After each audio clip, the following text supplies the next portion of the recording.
Hey everyone, this is Rupali and welcome to BEd learners. आप लोगों का आज का सेशन रहेगा जेंडर, स्कूल एंड सोसाइटी से। इसके हम बीएड सेकेंड ईयर के 2021 के एमसीक्यू क्वेश्चंस देखेंगे और ये है आप लोगों का पार्ट 2।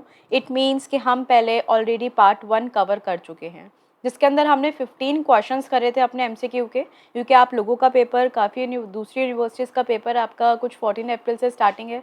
तो यहाँ पर चलिए फिर और एमसीक्यूज़ देख लेते हैं। और अगर आपको इस बुक के भी थोड़ा सा रिवीजन चाहिए, लाइक आपको टॉपिक वाइज डिस्कशन चाहिए, तो वो आप मुझे एक बार कमेंट्स में बताइएगा। अगर आपको ज़्यादा अगर आपकी पॉसिबिलिटी और मेजॉरिटी रही आप लोगों की यहाँ पर यूनिट वाइज डिस्कशन के लिए यहाँ पर, तो मैं आप लोगों के लिए सेशन या वीडियो आपके लिए क्रिएट कर दूँगी, बना दूँगी। पर आप लोगों को भी यहाँ पर थोड़ा सा सपोर्ट करना पड़ेगा। वीडियो को लाइक, शेयर एंड इस चैनल को सब्सक्राइब कर लीजिएगा, जिससे कि मैं जल्दी से जल्दी आप लोगों के लिए लाइव सेशन कंडक्ट कर पाऊँ।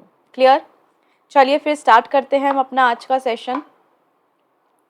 ये है आपका क्वेश्चन नंबर 16।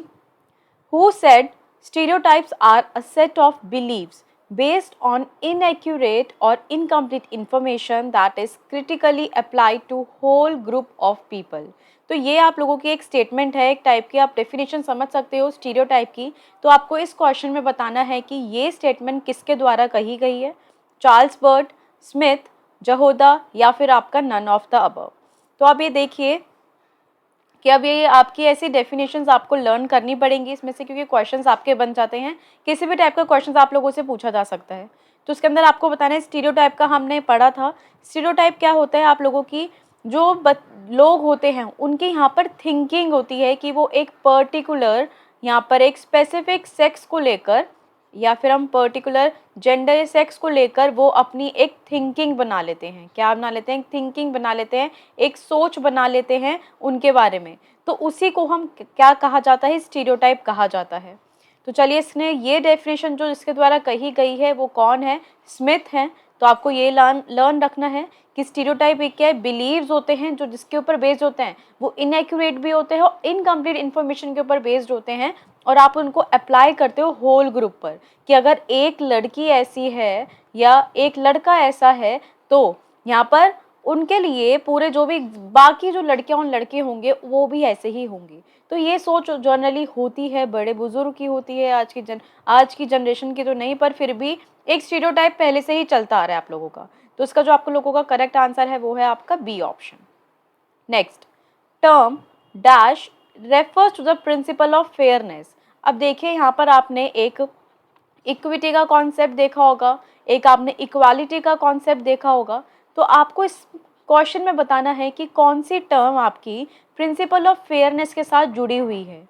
देखिए, यहाँ पर इक्विटी एंड इक्वालिटी दोनों ही आपकी यहाँ पर प्रिंसिपल ऑफ फेयरनेस के यहाँ पर रूल हैं, जिसके अंदर समानता की बात की जाती है, आपकी इक्वल अपॉर्चुनिटीज़ की बात की जाती है, इक्वल राइट्स हो गए आप लोगों के। तो यहाँ पर इक्वली ट्रीटमेंट देना विदाउट डिस्क्रिमिनेशन, पार्शियलिटी नहीं होनी चाहिए। तो ये दोनों के लिए ही एप्लीकेबल है आप लोगों का principle of fairness. Clear? Equality के लिए भी एंड इक्विटी के लिए भी। Next, equity recognises dash whereas equality assumes dash. अभी आपको बताना है रिस्पेक्टिवली कि आपका फर्स्ट ऑप्शन आपका यहाँ पर आएगा और सेकेंड आपका इसमें आएगा। तो आपको इसके अंदर बताना है कि जो इक्विटी है वो क्या चीज़ रिकॉग्नाइज करती है और इक्वालिटी क्या एज्यूम करती है। डिफरेंस, सेमनेस, सेमनेस मीन्स क्या हो गया? समानता। इक्वल या फेयरनेस, फेयर या इक्वल या ऑल ऑफ द अबव। तो जल्दी से बताओ यहाँ पर क्या करेक्ट आंसर होगा आप लोगों का? इक्विटी किस चीज़ को रिकॉग्नाइज करती है? तो इसका जो करेक्ट आंसर है आपका वो है ए ऑप्शन। ए ऑप्शन कैसे हो गया? देखिए, इक्वालिटी अभी हमने क्या बात करी? समानता होना। क्या होना?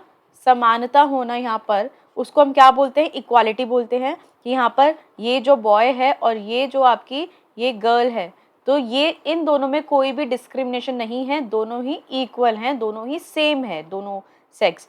क्लियर? बट इनकी कुछ वैल्यूज़ हैं और इनका कुछ वैल्यूज़ हैं, तो उनके अंदर डिफरेंस होना कि कोई चीज़ का, तो वो क्या बताता है आपका? इक्विटी, कि इनको कैसी अपॉर्चुनिटीज़ मिलनी चाहिए यहाँ पर, तो उसको वो रिकॉग्नाइज करता है यहाँ पर डिफरेंस को। Clear? Next, which term refers to the system by which society rank categories people in a hierarchy. अब यहाँ पर बताना है कि कौन सी टर्म है जो रेफर करती है, इट मीन्स कि दर्शाती है आप लोगों को कि एक सिस्टम है जिसके द्वारा जो सोसाइटी होती है रैंक करती है। रैंकिंग क्या होती है? 1 2 3 रैंक देना, कि आपकी क्लासरूम में भी रैंक आती होगी कि ये बच्चा फर्स्ट आया है, ये सेकंड आया है, तो उसे हम क्या बोलते हैं? रैंकिंग बोलते हैं। तो वो सोसाइटी रैंक कर देती है categories of people in a hierarchy, hierarchical manner में। तो उसको हम क्या बोलते हैं? जैसे कि social quality, stereotype, social stratification, या फिर हॉरिजॉन्टल इक्विटी। तो उसका मतलब क्या हुआ आपका कि जैसे कि आपके ये ग्रैंडफादर हैं, क्लियर। अब उसके बाद यहाँ पर आपके फादर आए, तो धीरे धीरे जो अपॉर्चुनिटीज़ और जो आपको रैंक आपके ग्रैंडफादर को दी जाती थी, सपोज 1, तो फिर वो ही आपकी हायरार्किकल मैनर में फिर आपके फादर को दी जाने लगी। फिर धीरे धीरे आपके जो उनका जो सन आया, फिर उनको रैंक दी जाने लगी। वो सोसाइटी रैंक कर देती है कि ये अगर अच्छे हैं, ये अच्छी कास्ट से बिलोंग करते हैं, अच्छे काम करते हैं, तो ये हमारे लिए या प्रेसिडेंट बन सकते हैं, या ये हमारी सोसाइटी के वेलफेयर के प्रेसिडेंट बन सकते हैं। तो यहाँ पर ऐसे वहाँ पर उनको रैंक दे दी जाती है और सोसाइटी रैंक कर देती है उन कैटेगरीज को। तो उसको हम क्या बोलते हैं? सोशल स्ट्रैटिफिकेशन बोलते हैं। क्या बोलते हैं? Social stratification. Clear? Next, equal resources and attention be given to everyone to assess those resources which they need to realize their potential as human beings। अब यहाँ पर क्या बोला है? अगेन आपकी एक टर्म से रिलेटेड है कि इस टर्म को क्या कहा जाता है कि इक्वल रिसोर्सेज एंड यहाँ पर अटेंशन देनी चाहिए सभी को, जिससे कि वो सभी लोग रिसोर्सेज को एक्सेस कर सके, जब भी उन्हें रियलाइज या फिर उनको ज़रूरत हो, वो उनके लिए एक एज अ ह्यूमन बींग तो वो रियलाइज कर सके, उनकी नीड को उनको पूरा कर सके। तो वहाँ पर सभी को वो इक्वल अपॉर्चुनिटीज़ प्रोवाइड की जानी चाहिए। तो वो कौन सी है? Vertical equity, horizontal equity, equity या इक्वालिटी। तो आपने अगर इक्विटी के टाइप्स देखे हो तो ये दो टाइप्स होते हैं, वर्टिकल एंड हॉरिजॉन्टल। वर्टिकल क्या होता है? ऐसे चलता है, और हॉरिजॉन्टल आपका कुछ इस तरीके से चलता है कि सभी लोग एक जैसे हैं यहाँ पर। क्लियर? सभी जो इन्हें मिलेगा वही इन्हें मिलेगा, इसके अंदर कोई भेदभाव नहीं हो सकता।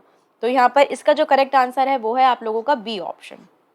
क्लियर? क्योंकि यहाँ पर ये दिया गया था, एक तो रिसोर्सेज से बात की गई थी कि वो रिसोर्सेज तो सभी के लिए हैं, आप लोगों के लिए, किसी के लिए भी ये नहीं कि सिर्फ यही ए है, ये रिच है तो सिर्फ यही इसको मिलेंगे रिसोर्सेज, बाकियों को नहीं मिलेंगे, ऐसे नहीं होता। तो सभी के लिए इक्वल है यहाँ पर रिसोर्सेज। तो जब भी ऐसी बात की जाए कि सभी के लिए सेम है, तो वो आता है आपका horizontal equity. Next, dash type of equality implies that all citizens are equally eligible to enjoy various opportunities in society। अब यहाँ पे क्या बोला गया है कि आपका कौन सा टाइप है इक्वालिटी का। देखिए, अब इक्वालिटी के भी कुछ टाइप गिवन है यहाँ पर, जैसे कि आपका सिविल, आपका सोशल, नेचुरल, इकोनॉमिक, पॉलिटिकल। तो ये आपका इक्वालिटी के टाइप्स हैं जो सिटीजन्स को इक्वली एलिजिबल हैं, इंजॉय करते हैं वेरियस अपॉर्चुनिटीज इन सोसाइटी। देखिए, हर एक मीनिंग, हर एक वर्ड का अपना एक मीनिंग है। यहाँ पे सोसाइटी से पूछा गया है, तो ऑब्वियस सी बात है, तो वो सोसाइटी से अगर जुड़ा होगा तो कौन सा टाइप होगा? वो सोशल टाइप होगा। क्लियर? आपके लॉज एंड रूल्स रेगुलेशन से होगा तो वो कौन सा होगा? पॉलिटिकल होगा। तो ये चीज़ आप ध्यान में रखिएगा। फाइनेंस से रिलेटेड होगा कुछ तो वो इकोनॉमिक में जाएगा। Next, that type of equality is attempt to expunge all differences in wealth. देखिए, वेल्थ का आ गया। अभी मैंने आपको क्या, वेल्थ क्या होता है? पैसे जिसे हम बोलते हैं, ठीक है। Allotting to every man and women an equal share in worldly goods. तो यहाँ पर इक्वल शेयर होना चाहिए। वेल्थ यहाँ पर कोई भी डिफरेंसेस नहीं होता है, तो उनको हर एक मैन और वुमेन को इक्वल शेयर मिलना चाहिए आपका। तो ये आपका जब भी पैसों की बात है या फाइनेंस से रिलेटेड कुछ बात आए, तो आप किसको टिक करोगे यहाँ पर? इकोनॉमिक को। किसको टिक करोगे? इकोनॉमिक को, जैसे कि मैंने आपको अभी बताया। सोसाइटी की बात आए तो यहाँ पर हम सोशल को टिक करेंगे। रिसोर्सेज की बात आए, यहाँ पर कुछ नेचुरल रिसोर्सेज की बात आए तो वो नेचुरल इक्वालिटी हो गया आपका। नेक्स्ट, नेक्स्ट देखेंगे अपना यहाँ पर, एक सेकेंड।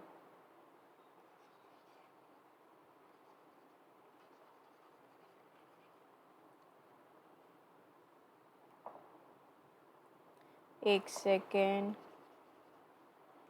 यहाँ पे देखते हैं नेक्स्ट क्वेश्चन।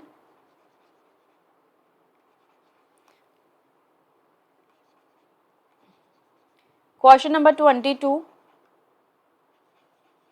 एक सेकेंड, ये रब नहीं हो रहा है।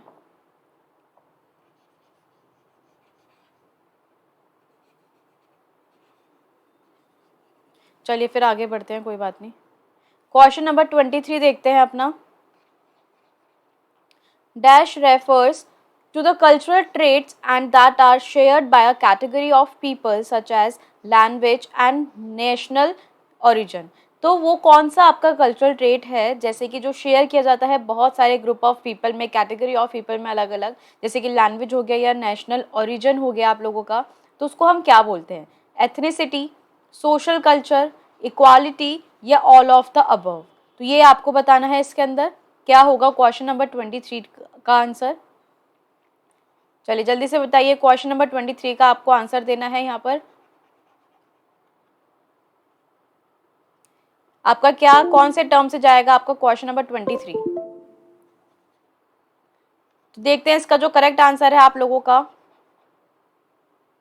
वो है आप लोगों का एथनिसिटी। जो हमने अभी पढ़ा कि एथनिसिटी क्या होता है, कुछ आपके रूल्स, आपके कुछ एथनिक वैल्यूज से रिलेटेड होता है आपका यहाँ पर, और क्या कल्चरल ट्रेट्स को इंक्लूड करता है, मॉरल वैल्यूज़ को इंक्लूड करता है, जो बहुत सारी कैटेगरी ऑफ पीपल में शेयर की जाती हैं, जैसे कि आपकी लैंग्वेज हो गई है, नेशनल ओरिजिन हो गया है आप लोगों का, तो उसको हम क्या बोलते हैं यहाँ पर? Ethnicity.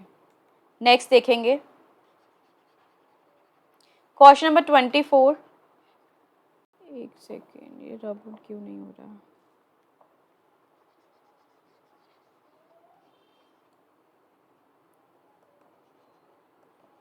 Question number 24, dash equality is an equal regard to all races. अब यहाँ पर क्या बोला है कि वो कौन सी इक्वालिटी है जो इक्वल रिगार्ड करती है ऑल रेसेस के बीच में, जैसे कि आपके यहाँ पर जाति हो गई है उसके अंदर समानता रखती है, तो वो कौन सा टाइप है? ये आपके यहाँ पर इरेज नहीं हो रहा है, तो अभी लास्ट 2 क्वेश्चन रह गए हैं, इसको आप देख लीजिए, बाकी मैं चेक कर लूँगी बाद में। नेक्स्ट, फर्स्ट ऑप्शन है आप लोगों का रेशल, सेकेंड है सिविल, फिर है आपका रीजनल एंड डी है आपका रेस। तो अब आप बताइए कि यहाँ पर कौन सी इक्वालिटी है टाइप का यहाँ पर, कि वो आप लोगों का जाएगा कि रिगार्ड ऑल की सभी रेसेस इक्वल हैं, तो वो किसके रिगार्डिंग जाएगा आप लोगों का, ये बताना है आप लोगों को। क्लियर? चलिए बताइए यहाँ पर क्वेश्चन नंबर 24, रेशल से जाएगा, सिविल से जाएगा, रीजनल से जाएगा या रेस? तो उसका जो आप लोगों का करेक्ट आंसर है वो है आपका रेशल। रेशल इक्वालिटी या रेशल समानता जिसे हम कह सकते हैं कि जिसके अंदर सभी जाति एक जैसी समान होती है, तो उसको हम क्या बोलेंगे? Racial equality. लास्ट क्वेश्चन देखते हैं अपना यहाँ पर, question number 25, article 14 of the constitution. यहाँ पर जो आपका आर्टिकल है, यहाँ पर आपका आर्टिकल कौन सा बोला गया है यहाँ पर? 14। कौन सा बोला है? 14 कॉन्स्टिट्यूशन का। तो वो क्या चीज़ रिप्रेजेंट करता है? इक्वालिटी बिफोर लॉ, या फिर right to equality, social equality, या नन ऑफ द अबव। तो देखिए आपका जो राइट टू आपका आर्टिकल 14 है वो किसके बारे में बात करता है? कि इक्वालिटी बिफोर द लॉ। तो इस बारे में बात करता है आपका आर्टिकल 14, क्योंकि आपके आर्टिकल से भी क्वेश्चन पूछे जाते हैं पेपर के अंदर, तो आपको आर्टिकल्स भी अच्छे से लर्न करने हैं यहाँ पर, किस टाइप के यहाँ पर आपका आती है, तो वो चीज़ आप देख लीजिएगा। क्लियर? आई होप कि ये सेशन आपको क्लियर हुआ है जेंडर स्कूल एंड सोसाइटी का। एंड अगर आपको क्लियर, कुछ आपके ये 10 क्वेश्चंस क्लियर हुए हैं, आपके कुछ बेसिक सा थोड़ा सा आपको बेस बना है, तो आप एक बार मुझे कमेंट्स में ज़रूर बताइएगा। और अगर आपको इस सब्जेक्ट की भी यूनिट वाइज आपको डिस्क्रिप्शन और डिटेल में पढ़ना है, तो उसके लिए भी आप कमेंट करके ज़रूर बताइएगा। क्लियर? चलिए फिर, thank you so much. I hope कि ये सेशन आपको अच्छा लगा है, तो लाइक करना मत भूलिएगा एंड शेयर ज़रूर कीजिएगा, जिससे कि और लोग भी यहाँ पर जुड़ सकें एंड सभी के लिए यहाँ पर हेल्प हो सके। जितनी जल्दी आप लोग सब्सक्राइब करोगे, शेयर करोगे, उतनी जल्दी मैं आप लोगों के लिए लाइव सेशन ले पाऊँगी। तो लाइव सेशन के लिए आप लोगों को शेयर करना पड़ेगा, यहाँ पर सब्सक्राइब करना पड़ेगा, तभी मैं लाइव सेशन ले पाऊँगी हर एक बुक का। तो थैंक यू सो मच। ऐसे ही आप पढ़ते रहिए। Keep studying.